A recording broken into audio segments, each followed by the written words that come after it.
আপনি একটু মন্দির সম্বন্ধে একটু বলুন, যে কেমনভাবে মন্দিরটা স্থাপিত হয়েছে, কেমনভাবে কি হয়েছে, মন্দিরটার সম্বন্ধে আপনি একটুখানি ব্যাখ্যা করুন, বলুন।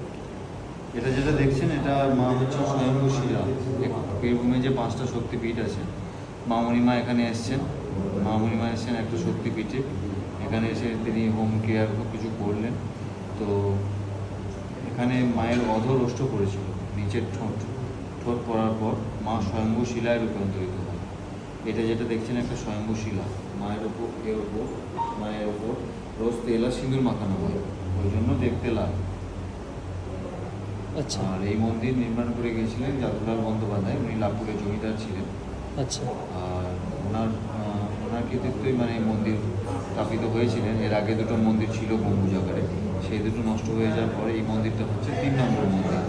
আচ্ছা এটাকে আবার রিমডেলিং করে পরিষ্কার পরিচ্ছন্ন করা হয়েছে। আচ্ছা। এই তো মন্দিরটার এখন 129 বছর বয়স। আচ্ছা আচ্ছা, তো এখানে যদি কেউ আসে দূর থেকে, দেখা যাচ্ছে কলকাতা থেকে কেউ আসলো কিংবা বাইরে থেকে যদি কেউ আসে, সব কিছু ব্যবস্থা কেমনভাবে ওনারা কেমনভাবে এখানে থাকতে পারবে, কেমনভাবে কি করতে পারবে একটুখানি বলুন। আমাদের এখানে থাকা খাওয়া সব কিছু ব্যবস্থা আছে, কোনো অসুবিধা নেই।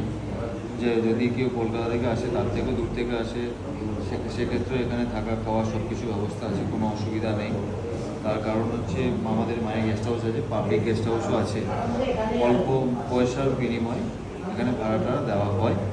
আর খাবার দাবার সব কিছু ব্যবস্থা আছে। দিনের বেলায় মায়ের অন্য ভোগ হয়, দুটো তরকারি হয়, সবজি ডাল সব কিছু হয়। রাতের বেলায় ওখানে হোটেল আছে, হোটেলে খাবার দাবার বলে দিলে তারা রীতিমতো বানিয়ে দেয়। আচ্ছা, তো এখানে কোনো অনুষ্ঠান কিংবা কোনো সময় কোনো হ্যাঁ, এখানে পূজা মেলা কখন কি হয় একটু বলে দিন, তাহলে সেই টাইমে আসবো। মেলা হয় এখানে। এটা বাৎসরিক উৎসব হচ্ছে মাঘী পূর্ণিমা। আচ্ছা সাধক ওই দিন কোনো এক মাঘী পূর্ণিমার তিথিতে মাকে জয় দুর্গার রূপে দর্শন পেয়েছিলেন।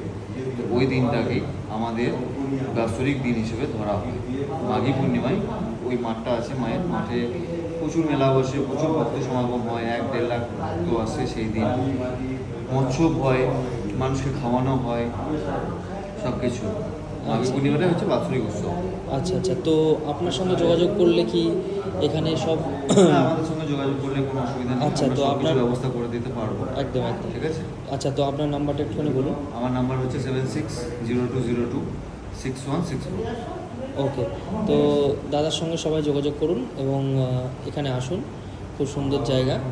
তো ধন্যবাদ দাদা, ধন্যবাদ।